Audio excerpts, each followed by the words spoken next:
Tsar Nicholas II was the most athletic of all Russian tsars. He did gymnastic exercises every day. A horizontal bar was installed near his office, on which he performed complex physical exercises.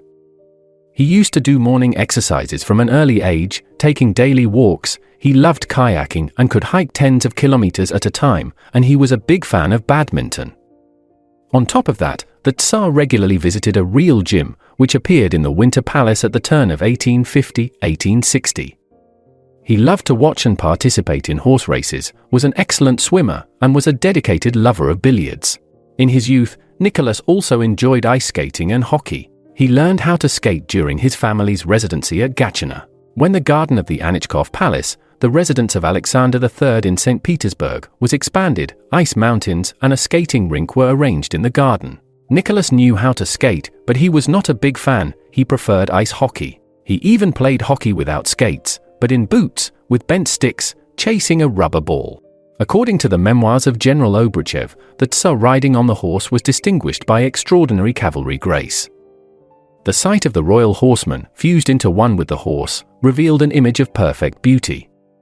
General Sukhomlinov noted, "On first-class horses, and with his training, it was not difficult for the emperor to perform reprises of 12-14 miles non-stop.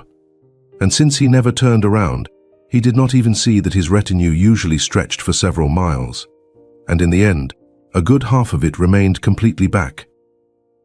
Tsar Nicholas II was passionate about tennis.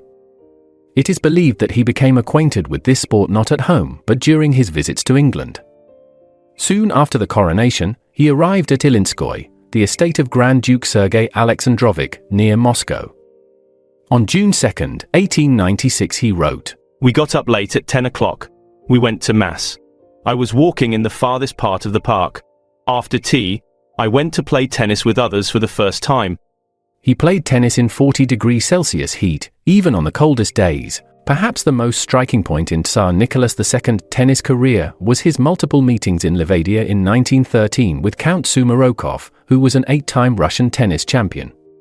Sumarokov managed to hit the Tsar in the leg with a ball, so the Tsar fell and had to lie in bed for 3 days. The poor champion was in despair, although, of course, it was not his fault. Having recovered, the sovereign again invited Sumarokov to Livadia, but the champion was no longer able to play with the same energy. The Tsar was very fond of cycling.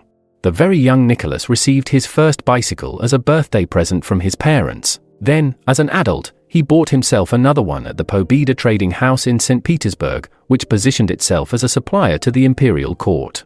The Tsar's passion for bicycles and cycling was shared by his children. Each of them had a bicycle, all of which were serviced by specialists at the Pobeda house. The Grand Duchesses had girls' bicycles of the same model, only in different sizes based on their age and height. The Grand Duchesses' bicycles had a special protector on the chain, which prevented the hems of their skirts from getting caught in the bike's chain as they pedaled.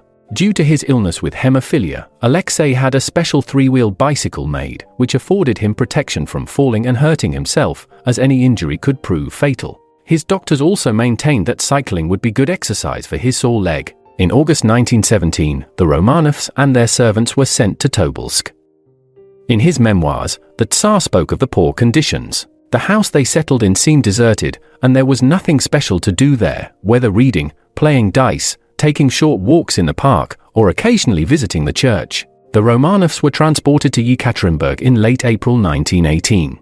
They were subjected to a prison regime, which prohibited them from going outside for more than an hour per day, with few exceptions.